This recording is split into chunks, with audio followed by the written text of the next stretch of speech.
Kalian mau tahu apakah otak kalian itu udah busuk atau belum? Coba deh nonton video ini sampai habis tanpa kedistraksi. Oh, udah dapat notifikasi. Oh, udah di pause videonya. Bahkan multitasking. Well, gue ada kabar buruk buat kalian yang seperti itu. Probabilitas kalian masuk ke kategori yang namanya brain rot sangat tinggi. Tapi jangan khawatir, kalian kagak sendiri. Mayoritas orang yang nonton video ini juga pastinya kagak sampai habis dengan segala macam alasan. Ada yang lebih penting, ada yang bosan, dan itu semua memberikan indikasi bahwa kemampuan otak kalian untuk fokus semakin menipis. So, akhir-akhir ini banyak yang ngomongin jargon satu ini yang namanya brain rot. Kondisi ketika kemampuan berpikir seseorang menurun akibat terlalu banyak mengkonsumsi konten media sosial yang tidak berkualitas, tidak berfaedah, atau bahasa netizennya konten receh. Mungkin kalian berasa ekstrim banget sampai kata-katanya tuh otak busuk. Buat kalian seperti itu, kita harus lihat dulu dalam konteks evolusi manusia. Karena kalau kita lihat manusia di zaman batu, otaknya tuh bener-bener dipakai untuk bertahan hidup. Dia takut ada binatang yang bisa bunuh dia. Atensinya tuh bener-bener penuh. Orangnya tuh bener alert. Fast forward 3 jutaan tahun berikutnya, manusia hidupnya makin nyaman. Udah bisa bikin rumah, kagak ada lagi tuh binatang mau bunuh dia. Alhasil otak manusia jadi kagak terlatih untuk mikirin bahaya. Dan ini semua ada terminologi tersendiri. Cognitive Evolutionary Mismatch. Dimana kita sebagai manusia memang tidak didesain untuk selalu merasakan kenyamanan. Dan belum ini semua teramplifikasikan dengan yang namanya teknologi. Dari smartphone yang mendadak sekarang keren banget dan semua orang bisa pakai, makin murah juga, sampai ke media sosial di mana semua orang sekarang punya medianya masing-masing, dirinya masing-masing, dan bisa juga bikin konten, klik upload, semua orang bisa konsumsi. Dan paling penting untuk digarisbawahi, semua konten dan informasi ini semuanya gratis. Fenomena ini luar biasa banget di tahun 2024. Sampai ada yang cocok logi, ini adalah komplotan orang-orang elit yang pengen bikin manusia itu tambah tolol untuk lebih mudah dicuci otaknya. Dan di sini gue pengen ngajak warga kreatif untuk berpikir secara kritis deh. Apakah beneran ada komplotan elit tersebut? Jelasnya gue kagak bisa komentar lebih banyak, tapi gue ngomongin terhadap mekanisme perusahaan-perusahaan teknologi ini. Terutama kita ngomongin media sosial. Ini adalah perusahaan, guys. Perusahaan mempunyai suatu objektif di mana pada umumnya tidak mencari dampak positif tapi butuh menghasilkan uang. Namanya juga perusahaan, bukan yayasan. Kalau misalnya yayasan itu aksi sosial, sedangkan perusahaan butuh mencari uang. Nah, di mana kalau misalnya kita ngomongin udah mencari uang, pada umumnya semuanya sifatnya itu objektif dong. Semuanya itu angka, tidak ada subjektivitasnya. Atau lebih tepatnya subjektivitasnya sangat rendah. Oleh karena itu, semua platform media sosial ini jujur aja kagak tahu nih konten ini bagus atau jelek. Karena itu kan subjektif, konten bagus dan jelek. Dan mereka harus ngedesain mereka punya platform untuk lebih bagus lagi, untuk bikin orang itu tetap ada di sana. Tapi bagaimana caranya kalau misalnya mereka itu tidak bisa memberikan keputusan mana konten bagus, mana konten jelek? Oh, gampang, kita lihat angka. Nah, kalau misalnya kalian lihat aja, di semua media sosial pada umumnya sudah memberikan suatu data seberapa lama orang konsumsi kontennya kalian. Dimana kalau misalnya kita sebagai pimpinan media sosial tersebut, kalau kita diberikan data, ada konten A dan konten B, kita kagak boleh lihat isi videonya seperti apa. Konten A, videonya itu adalah video 60 detik.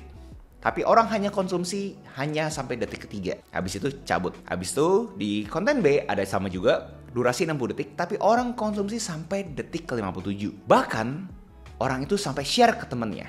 Dan habis itu dicek lagi. Temennya konsumsi konten tersebut sampai ke detik 57 lagi. Dan habis itu di-share lagi. Kalian kalau misalkan sebagai pimpinan algoritma media sosial, kalian pilih konten A atau konten B yang didorong oleh algoritma. Jelasnya, semua orang yang mempunyai kepentingan finansial pasti pilih yang B. Kenapa? Karena membuat user-usernya makin lama ada di media sosial. Sedangkan konten A tidak seperti itu. Karena konten A akhirnya bikin usernya makin lama makin bosan, akhirnya cabut dari media sosial tersebut, pindah ke media sosial lainnya, atau bahkan pindah ke dunia nyata. Jadi semua algoritma media sosial didesain dengan seberapa lama orang konsumsi konten tersebut. Terlepas ternyata kalau misalnya konten B itu adalah konten yang tidak berfaedah, ya mereka ngeliatnya angka. Mereka tidak tahu jokes. Dan belum praktisi-praktisi media sosial juga kasih tahu untuk kita bisa bikin orang itu konsumsi konten kita sampai habis. Metodologi itu banyak banget. Bahkan di-share kan, dimana paling umum adalah PAS, Problem, Agitation, Solution. Dimana kalau gue pribadi, menurut gue bukan agitation tapi amplification. Problem kita harus kasih tahu masalahnya seperti apa. Abis itu kita amplifikasikan kayak masalah yang luar biasa banget, bikin orang itu benar-benar punya atensi penuh ke kontennya kita. Dan terakhirnya ada solusinya. Dimana pada umumnya ya produknya mereka sendiri. Dan metodologi ini tuh udah sangat umum banget. Semua praktisi media sosial menurut gue udah aware banget sama metodologi ini. Dan akhirnya ngebuat banyak konten itu seperti ini juga. Semua problem diamplifikasikan, semua masalah dielaborasikan. Kayak itu masalah yang luar biasa banget. Alhasil orang konsumsi konten yang sampai habis. Alhasil bikin orang otaknya makin kagak bisa berpikir lagi. Tidak bisa berpikir secara kritis. Seperti yang Daniel Kahneman bilang, otak manusia itu ada 2 sistem. Sistem 1 yang berpikir cepat, sistem 2 yang berpikir lambat. Contohnya apa? Sistem 1 ada 1 tambah 1 berapa? Yap, kalian bisa jawab kan ya. Kalau misalnya sistem 2 adalah 24 kali 78. Nggak bisa jawab kan? Udah pengen pakai kalkulator aja kan? Tapi kalian malu karena mendadak si Agus tahu dong gue pakai kalkulator. Nah, itu ada sistem 2-nya kalian untuk bekerja. Nah, dengan adanya media sosial bikin orang tuh mikir, yaudah gue pakai sistem 1 gue aja. Udah, apapun yang gue terima dari media sosial, ini gue mentah-mentah gue terima juga. Ini secara plak-plak mentah-mentah gue terima juga. Dan spekulasi ya buat generasi-generasi yang lahir dengan teknologi-teknologi seperti ini akan membuat otaknya semakin busuk. Contoh generasinya siapa? Contoh generasi Z dan generasi Alpha. Bahkan sampai dicocok logi, generasi-generasi muda sekarang itu udah kagak butuh tuh elaborasi. Mereka tuh udah bisa ngomong aja Ohio, Riz, Sigma, atau favoritnya gue, Skibidi. Semakin lama mereka semakin malas untuk ngetik, semakin lama mereka semakin malas untuk elaborasi. Udah pakai slang aja, udah cukup. Kalau misalkan mereka kagak ngerti ya udah mau gimana bro. Bahkan di Amerika Serikat ada jargon tersendiri namanya iPad Kids, di mana orang tua modern sudah memberikan iPad ke anaknya yang masih kecil. Alhasil anak kecil itu melihat iPad tersebut sudah terstimulasikan dari sejak dini. Apalagi nonton beberapa kartun yang dispekulasi memang sudah ngerti juga namanya 3 second rules atau 5 second rules atau 10 second rules. Setiap detik pokoknya harus ada berubah. Kalian bayangin anak kecil umur 3, umur 5 udah ngelihatnya tuh kartun-kartun yang seperti itu. Kayak selalu ada yang berubah, ada yang berubah, ada yang berubah. Itu menstimulasikan otaknya kayak seakan-akan, wah setiap kali gua ngelakuin sesuatu harus ada yang berubah. Kalau misalnya kagak ya gua bosen.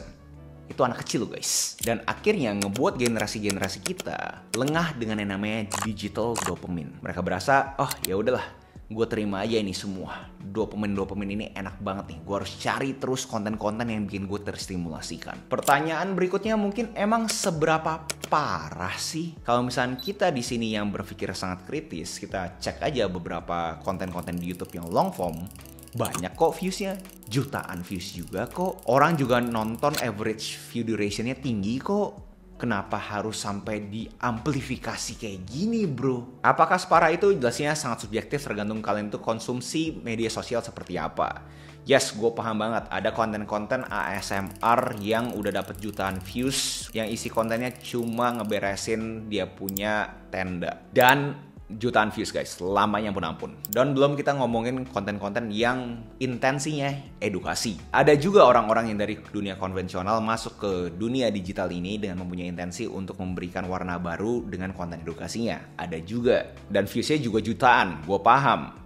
Bahkan kalau misalnya dikontekskan ke diri gue sendiri, konten-konten gue ini berdasarkan DM gue dapat sudah memberikan beberapa dampak positif juga. Kagak cuma menstimulasikan kalian punya otak. Ada yang klaim bahkan sampai kagak jadi bunuh diri. Ada yang bahkan klaim udah dapat miliaran. Kalian bisa juga cek komentar-komentar di gue punya YouTube. Banyak banget yang silent winner yang udah berhasil akhirnya konsisten, tanda kutip sukses dari konten-konten yang gue sajikan di YouTube ini. Belum kita ngomong dampak ekonomi, ada dampak finansialnya setelah terjadi media sosial ini. Banyak banget peluang-peluang pekerja kreatif yang terjadi karena industri media sosial ini. Contohnya apa? Kita ngomongin video editor, makin banyak banget kan diperlukan kan. Kita ngomongin konten kreator, makin banyak banget juga diperlukan. Dan belum buat orang-orang yang kagak punya modal, alhasil bisa juga jualan produk-produk fisik dari TikTok Shop atau bahkan affiliate produk-produk digital seperti yang ada di Linkit, lnk.id, Jadi gue paham banget terhadap dunia maya ini memberikan kita suatu lapak untuk kita itu bisa mencari ambisi finansialnya kita. Semua orang jadi punya kesempatan yang sama di media sosial ini. Jadi kalau ditanya seberapa parah, jelasnya tergantung secara subjektif kalian itu menggunakan media sosial seperti apa.